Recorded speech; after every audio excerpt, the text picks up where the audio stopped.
Pak Jokowi itu jangan menganggap bahwa tidak akan ada orang yang bisa menghalangi kekuasaan dia untuk menjadikan anaknya menjadi wakil presiden, ya.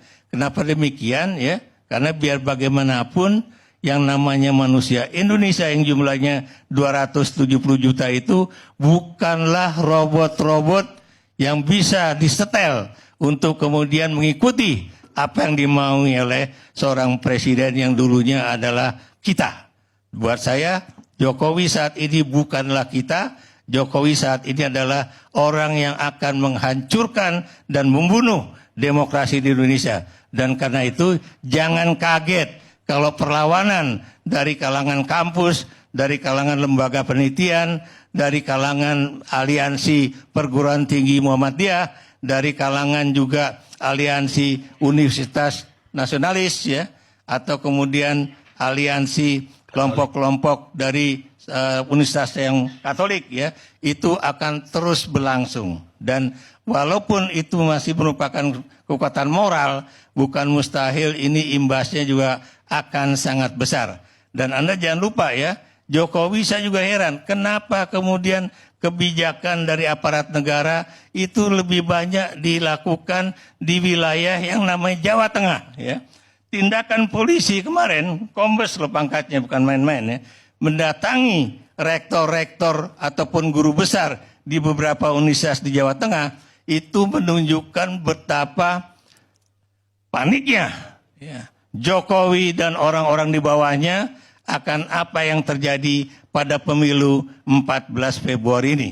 Dan saking paniknya makanya kemudian sekarang institusi yang bernama Kepolisian Negara Republik Indonesia dipakai untuk kemudian memaksa yang namanya rektor, guru besar untuk menyatakan hal-hal yang baik tentang Jokowi dan juga pemerintahan Jokowi. Dan Anda tahu apa akibatnya? Terjadilah kemudian perlawanan keras, ya.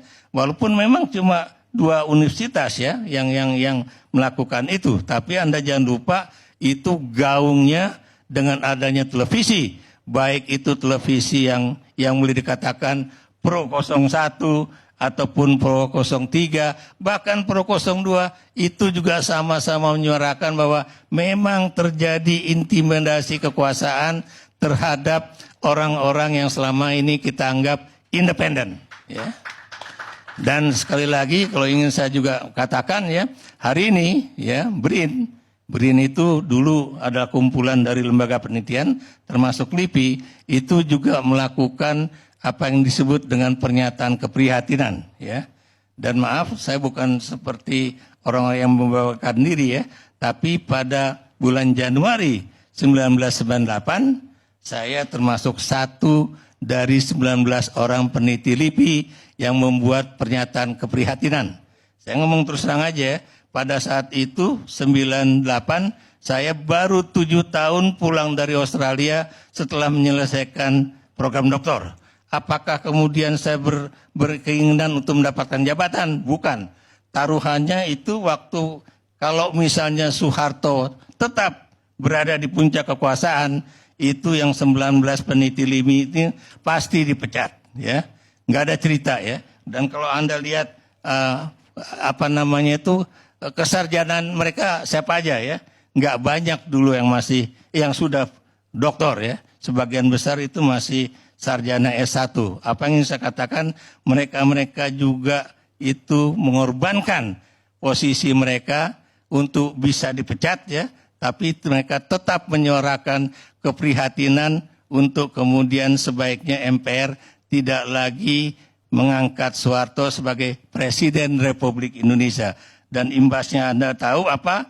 Itu Kompas memberitakan itu dengan headline dia pada hari berikutnya, ya.